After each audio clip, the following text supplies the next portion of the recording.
Après ces chants, nous pourrions tout simplement remercier le Seigneur. Nous pourrions encore faire monter vers lui une louange. Et ensemble, on se recueille et nous lui disons merci pour toutes ses grâces. Seigneur, qui est comme toi?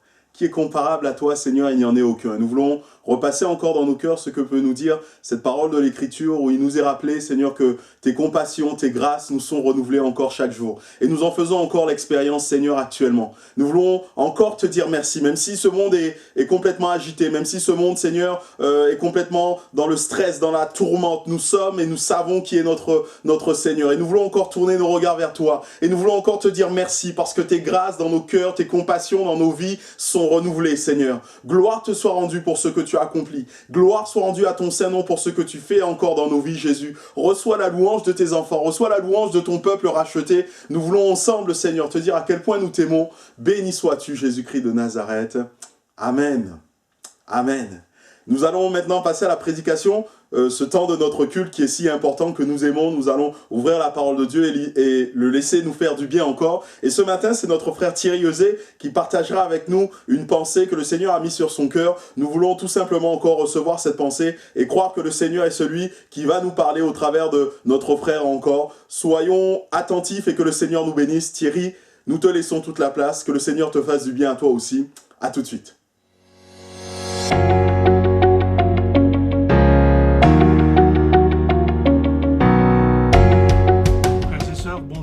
À toutes et à tous.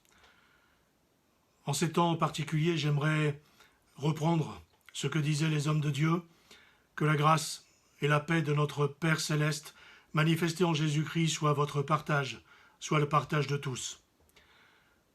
À l'écoute des différents messages et notamment des propos tenus par notre frère Christophe dimanche dernier, propos repris par notre frère Moureau via Internet, c'est vrai que les temps que nous vivons, des temps de confinement pour certains, un peu moins pour d'autres, doivent nous amener à nous rapprocher de Dieu, à écouter Dieu et pourquoi pas, à faire le point avec Dieu. Je suis persuadé que ces temps ne sont pas là par hasard. Ils sont voulus par Dieu, ils ont été décidés par Dieu, ils sont permis de la part de Dieu. Alors, est-ce que nous avions été prévenus? Bien sûr. Dieu lui-même, il y a déjà bien des années, nous a dit, au travers de l'homme de Dieu, que nous serions sujets, toutes et tous, à ces temps difficiles. La véritable question qui doit se poser à nous aujourd'hui, c'est quelle est notre réaction en tant que chrétiens? Quelle est la réaction de l'Église, corps de Christ? Et quelles sont les véritables prises de conscience que les uns et les autres nous avons vis-à-vis de cette pandémie.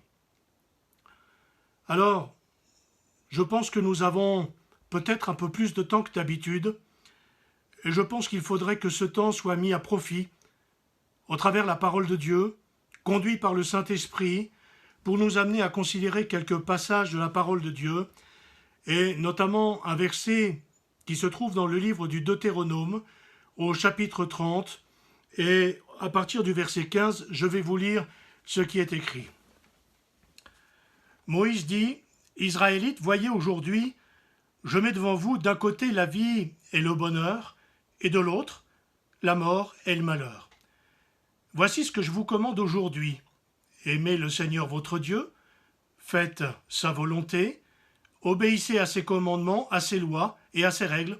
Alors, vous vivrez heureux, vous deviendrez nombreux, et le Seigneur votre Dieu vous bénira dans le pays que vous allez posséder. Mais si votre cœur se détourne de lui, si vous n'obéissez pas et si vous vous laissez entraîner à adorer d'autres dieux et à les servir, je vous préviens aujourd'hui, vous disparaîtrez complètement et vous ne resterez pas longtemps dans le pays que vous allez posséder de l'autre côté du Jourdain. Oui, je vous préviens aujourd'hui, en prenant le ciel et la terre comme témoins, je mets devant vous la vie et la bénédiction, la mort et la malédiction. Choisissez donc la vie pour que vous viviez, vous et vos enfants. Aimez le Seigneur votre Dieu en écoutant ce qu'il dit, en vous attachant à lui, et ainsi, vous pourrez vivre et passer de nombreuses années dans le pays que le Seigneur a promis de donner à vos ancêtres, Abraham, Isaac et Jacob. Amen. Le verset sur lequel nous allons nous arrêter quelques instants, vous et moi, c'est je vous préviens aujourd'hui, en prenant le ciel et la terre comme témoins, je mets devant vous la vie et la bénédiction, la mort et la malédiction. Choisissez donc la vie pour que vous viviez, vous et vos enfants. Vous me connaissez, certains vont déjà se dire, mais quel verset, est-ce que c'est vraiment encourageant pour nous dans les temps dans lesquels nous sommes? Il y a des encouragements parce que nous avons affaire à un Dieu de grâce, à un Dieu compatissant, à un Dieu, c'est vrai, certaines expressions diront qu'il prend son temps, mais il répond toujours, et il accorde sa grâce à ceux et celles qui, repentant, viennent devant lui. Alors, aujourd'hui, j'aimerais que nous nous entretions quelques moments sur nos choix passés, nos choix présents, et aussi nos choix à venir. Parce que, quels que soient nos choix, ils ont des effets. Si je reprends un terme de la parole de Dieu, ils produisent du fruit. À nous de savoir si le fruit est bon ou si, malheureusement, le fruit est mauvais. Mais de toute façon, quel que soit notre choix, il aura toujours des effets, des conséquences ou un impact. Alors qu'en dit la parole de Dieu? Choisis la vie et non la mort. Nous connaissons bien ce texte. Mais nous l'avons lu, j'en ai fait exprès. Est-ce que nous connaissons bien la suite du verset? Pour aimer l'Éternel ton Dieu, pour obéir à sa voix, pour t'attacher à lui, car de cela dépend ta vie et la prolongation de ses jours. Dieu sait exactement ce qu'il dit.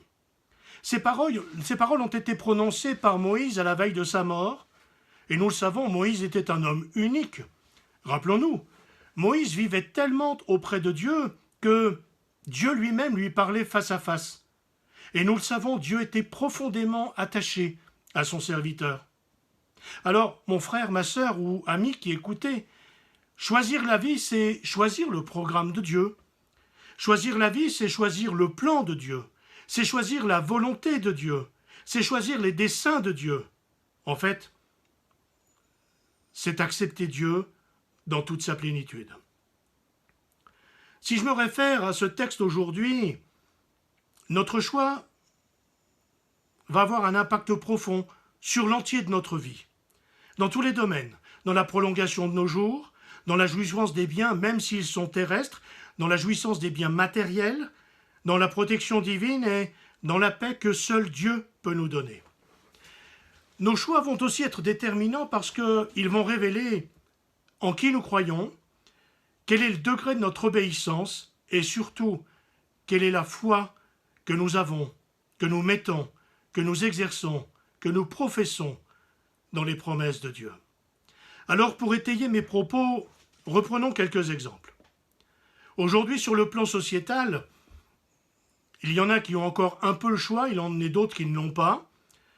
Il y a un choix qui est important, c'est le respect du confinement. Si vous obéissez, vous pouvez être protégé du coronavirus. Si vous ne le respectez pas, non seulement vous pouvez être infecté, mais en plus, vous risquez une amende. Et voyez-vous, le choix il est clair. C'est soit on décide de respecter et on offre un bon témoignage, on fait des économies, soit alors on ne le respecte pas et les conséquences peuvent être lourdes, non seulement pour nous, mais également pour ceux qui nous entourent et par-dessus tout, pour le témoignage que nous devons porter en qualité de chrétiens. Dans la parole de Dieu, j'ai relevé quelques témoignages, quelques exemples qui peuvent encore nous parler aujourd'hui, qui doivent encore nous parler aujourd'hui. Il y a le choix d'Adam et Ève. Dieu avait dit, et nous le savons, qu'ils ne devaient ni l'un ni l'autre toucher à l'arbre, et notamment aux fruits que portait l'arbre de la vie, la connaissance du bien et du mal. Mais malheureusement, ils ont désobéi. Et nous savons que les conséquences nous touchent encore aujourd'hui, parce qu'à cause de leurs actes, à cause de leurs choix, à cause de leurs décisions, le péché est entré dans le monde avec toutes les conséquences et les effets néfastes que l'on connaît. Dieu n'est pas responsable du mauvais choix d'Adam et Ève, puisqu'il leur avait donné la faculté de mettre en évidence et de décider comme il le fallait, mais ils ne l'ont pas fait. Faut-il encore parler du choix d'Abraham quand il s'est trouvé avec Lot? Abraham proposait à son neveu, vu les circonstances et les difficultés familiales, et notamment à cause des serviteurs et des troupeaux de l'un et de l'autre, si tu vas à droite, j'irai à gauche, et vice-versa. Alors, ils ont choisi l'un et l'autre.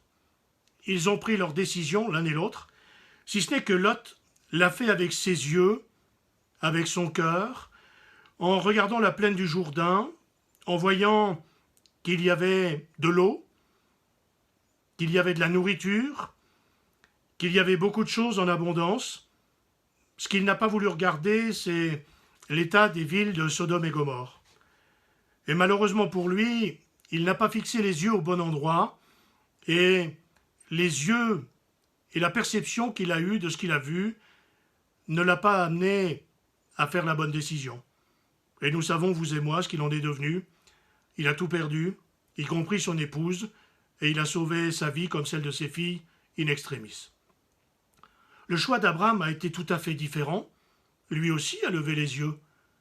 Mais ce qu'il a vu, lui, c'est la montagne, ce sont les rochers, ce sont les cailloux, c'est un chemin difficile, abrupt, où là, il y avait peu de chances de pouvoir toucher à tout un tas de choses bénéfiques.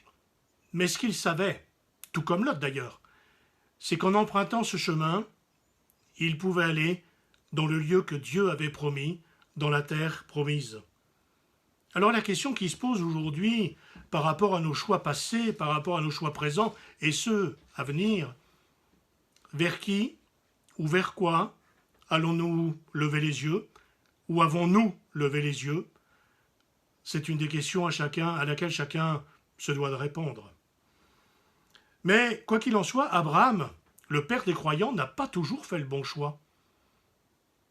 L'un des exemples qui nous est laissé dans la parole de Dieu, c'est aussi quand son épouse Sarah, très triste, très peinée de ne plus pouvoir lui offrir un héritier, en fait, elle lui a offert sa servante Agar. Et là encore, c'était un choix basé sur un capital humain, sur une décision totalement humaine, mais une décision irréfléchie, ne cherchant pas du tout quel était le plan, la volonté ou les desseins de Dieu. Et Abraham, contrairement à ses habitudes, là, il s'est confié en son épouse, il ne s'est pas confié en Dieu, et aujourd'hui, nous le savons, il y a dissociation entre deux peuples, ceux qui pratiquent le judaïsme, ceux qui pratiquent l'islam, entre le peuple de Dieu et toutes ces choses, vous le savez. Mais voyez-vous, c'est un choix qui a toujours des effets déplorables, encore aujourd'hui. Faut-il parler d'Élie? Élie, il était sur le mont Carmel, et là il nous est dit qu'il y avait d'un côté le peuple de Dieu, de l'autre côté 400 faux prophètes, et le message d'Élie, il était très clair. Jusque à quand allez-vous boiter des deux côtés? Allez-vous clocher des deux pieds? Si vous voulez servir Dieu, si vous voulez servir Baal et toutes ces divinités, et nous savons que là, le peuple de Dieu a suivi, et que les 400 prophètes ont péri, et que les idoles ont été détruites. Mais selon le choix, il aurait pu y avoir aussi de désastreuses circonstances ou effets. Il y a bien d'autres exemples encore de la parole de Dieu. Faut-il parler de Samson?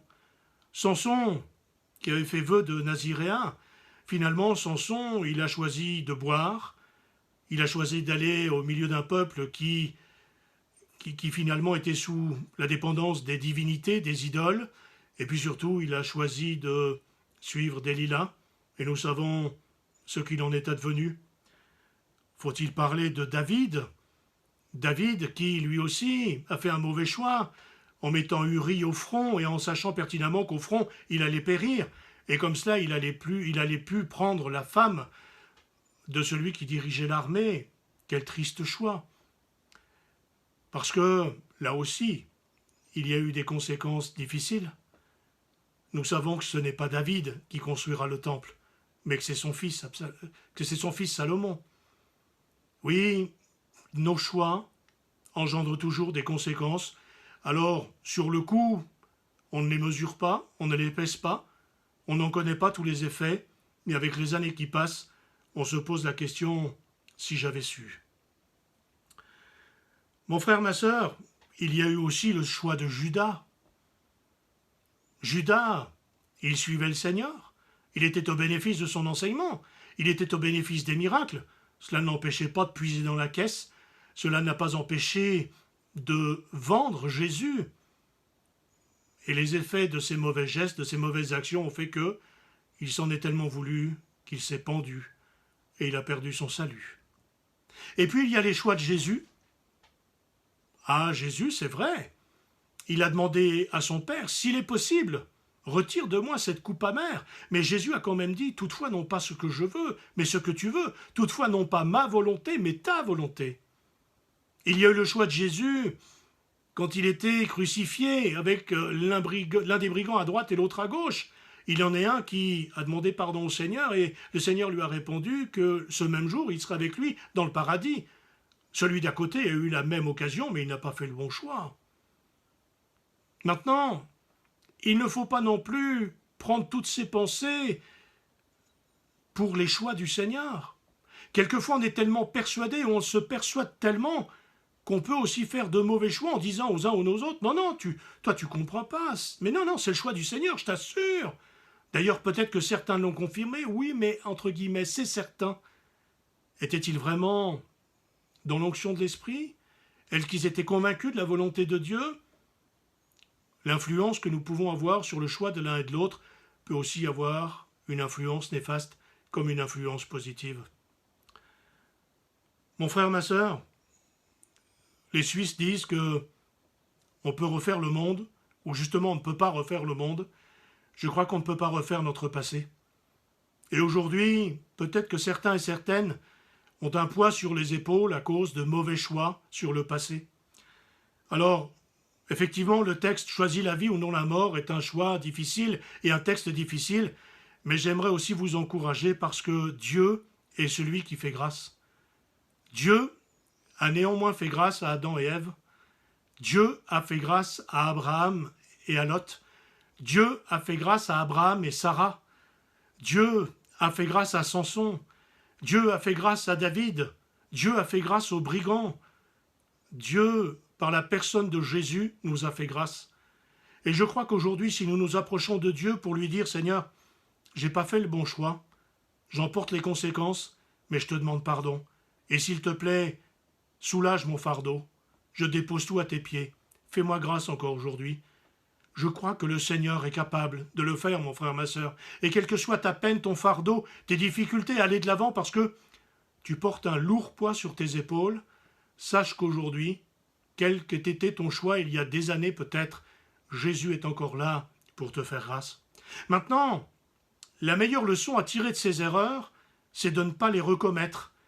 Alors demandons au Seigneur sa grâce pour que le choix de ce jour soit le bon choix, conduit par la parole de Dieu, conduit par l'Esprit de Dieu, que nous soyons convaincus par le Seigneur lui-même, que notre choix, que notre décision sont les bonnes. Et puis par rapport à demain, nous ne savons pas ce que demain sera. Même par rapport à cette pandémie, nous ne savons pas du tout jusqu'où, jusqu'à quand. Le Seigneur lui seul le sait. Mais par contre, par rapport à nos choix à venir, permettez-moi de vous dire qu'ensemble, nous devrions reprendre ce que Jésus a dit lui-même. Père, toutefois, non pas ce que je veux, mais ce que tu veux. Et sans vouloir tordre le sens des Écritures, j'aimerais simplement redire, comme Jésus l'a dit à son Père, « Père, non pas mon choix, mais ton choix, non pas ma volonté, mais ta volonté. » Mon frère, ma sœur, Dieu fait grâce, Dieu dirige, Dieu conduit, Dieu garde, Dieu préserve, mais pour cela, il faut lui demander.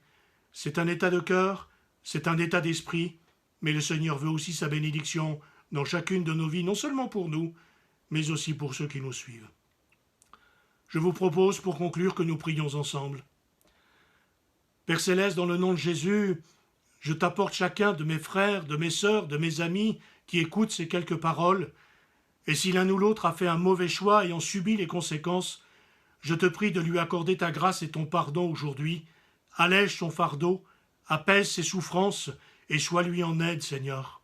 Et puis pour tous ceux qui doivent prendre une décision aujourd'hui ou qui en prévoient pour demain, alors Seigneur, comme je l'ai dit, non pas nos plans, non pas notre volonté, non pas nos décisions, mais ton plan, ta volonté, tes décisions.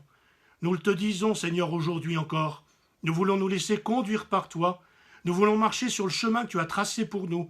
Nous te faisons confiance et nous espérons en ta grâce et dans le secours de ton esprit pour que jour après jour, nous puissions marcher par la foi, conduits par l'esprit et non pas selon la chair.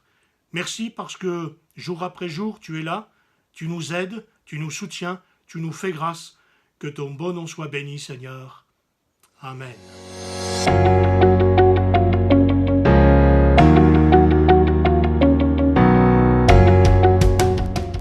Nous remercions Thierry pour ce message. Nous croyons que le Seigneur va encore et a déjà parlé au cœur et va encore nous faire du bien tout au long de cette semaine. Repassons ce message, gardons-le chèrement dans nos cœurs, dans nos vies et appliquons-le surtout puisque c'est quelque chose d'important. Il ne s'agit pas simplement d'entendre quelque chose et de l'oublier, mais il s'agit bien sûr de le mettre en pratique. Juste les informations avant que nous puissions nous séparer, informations et annonces, juste pour vous redonner le programme que nous allons prendre. Donc mardi, ce sera notre prochaine rencontre et compte dématérialisé, si on peut le dire ainsi, mais ce sera sur le site internet. Vous aurez donc toutes les informations de cette opération Retour à l'essentiel. Opération, nous voulons prendre le temps de rechercher la face du Seigneur, nous voulons prendre du temps devant le Seigneur avec notre Bible, sans écran, et tout simplement laisser Dieu nous parler. Vous aurez toutes les informations et les sujets de prière sur le site mardi dans la journée. J'essaierai de le faire mardi matin. Enfin, en tout cas, dès que je les reçois, je les mettrai sur le site.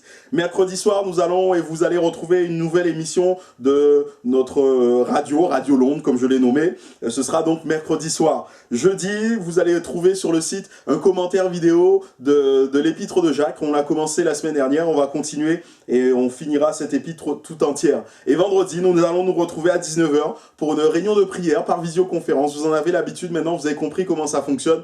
Nous allons nous faire du bien, en nous retrouvant ensemble, en priant ensemble. Et comme nous l'avons fait cette semaine, nous allons partager la Sainte Seine au cours de cette réunion. Quelques situations que nous ne devons pas oublier. Nous voulons prier pour les personnes de notre assemblée. Notre sœur Nicole Martini est sortie de l'hôpital dans la semaine, lundi, et donc elle est rentrée chez elle, mais elle est encore bien fatiguée. Merci de prier pour elle, que le Seigneur la rétablisse, et de penser bien sûr à son époux Claude. Nous prions et nous croyons que le Seigneur va leur faire du bien. Nous voulons aussi ne pas oublier Karine Ritchie qui a connu ces temps, des moments difficiles, vous le savez, avec le décès de sa mère. Nous croyons que le Seigneur est celui qui console et elle a expérimenté la grâce, la paix du Seigneur. Et nous croyons que le Seigneur veut encore continuer son action dans son cœur, dans sa vie. Donc merci de prier pour elle. Merci aussi de prier pour les personnes qui étaient présentes aux obsèques. Elle m'a encore dit cette semaine avoir reçu un message d'une des personnes présentes qui disait vouloir venir assister à un culte, savoir ce que c'était. Nous croyons que tout cela, le Seigneur peut l'utiliser pour le salut d'une âme et que le Seigneur bénisse toutes ces personnes. Nous voulons ne pas oublier non plus notre sœur Lydie Lude qui a eu sa chimio vendredi. Elle était un peu... sa santé n'était pas vraiment très bonne ces derniers temps, elle a dû faire des prises de sang, mais le Seigneur bénit notre sœur, donc continuons à prier pour elle, continuons à prier pour Michel Bautron, pour notre sœur Gladys Euzé aussi, pour Christian Callot qui est rentré chez lui après avoir été à l'hôpital, mais depuis quelque temps sa santé est encore en train de se dégrader, il y a un nouveau traitement qui sera mis en place, nous croyons que le Seigneur va les bénir. Priez donc pour Christian Callot et son épouse Evelyne. N'oublions pas Thierry d'Amonville, n'oublions pas Guylaine Lotte, et nous croyons que le Seigneur va bénir tous ses bien-aimés. Nous voulons aussi penser à tous ceux qui sont malades du Covid-19. Bien sûr, nous allons penser à Hélène et à son mari Francis. Vous le savez, ils ont été infectés. Ils allaient quand même beaucoup mieux. Ils avaient encore cette fatigue qui demeure, mais nous croyons que le Seigneur va les relever. Notre sœur Anne-Marie Galliano nous informe que sa belle-sœur, qui est infirmière, est elle aussi infectée de cette maladie. Nous voulons prier pour elle et demander au Seigneur de la guérir. Nous ne voulons pas oublier les pasteurs et tous les chrétiens qui sont encore malades, pour certains encore hospitalisés, certains même sont encore dans le coma, puisque certains ont été plongés dans le coma. Nous voulons prier pour eux et demander au Seigneur d'étendre sa main, de les relever complètement, de les rétablir. Nous ne voulons pas oublier les familles endeuillées. Certaines églises ont vraiment été frappées rudement par cette maladie. Une certaine église en région parisienne a connu jusqu'à 10 décès. Donc voilà, c'est autant de familles qui sont éprouvées. Nous voulons prier, demander au Seigneur de leur communiquer sa restauration, sa consolation et sa paix. Nous voulons bien sûr penser à toutes les EHPAD, tout le personnel soignant, et nous croyons que Dieu va étendre sa main sur ces personnes. Et si nous pouvons aussi penser à tous ces chrétiens, notamment ces chrétiens de la région du Grand Est, et en particulier les chrétiens de Mulhouse. Il y a une forte stigmatisation, ils sont pointés du doigt, certains sont agressés verbalement, même physiquement. Nous voulons demander au Seigneur d'étendre sa main et de bénir nos bien-aimés. Merci de vous unir dans la prière avec moi pour tous ces sujets, et nous croyons que le Seigneur nous fera du bien, que nous croyons que le Seigneur changera le mal en bien parce qu'il est capable de le faire, c'est notre Dieu. Que le Seigneur vous bénisse. Et nous, j'allais dire bonne entrée, non, c'est l'habitude, mais plutôt nous allons nous retrouver donc mardi sur le site pour un temps de prière, retour à l'essentiel. Que le Seigneur vous bénisse. À très bientôt. Au revoir.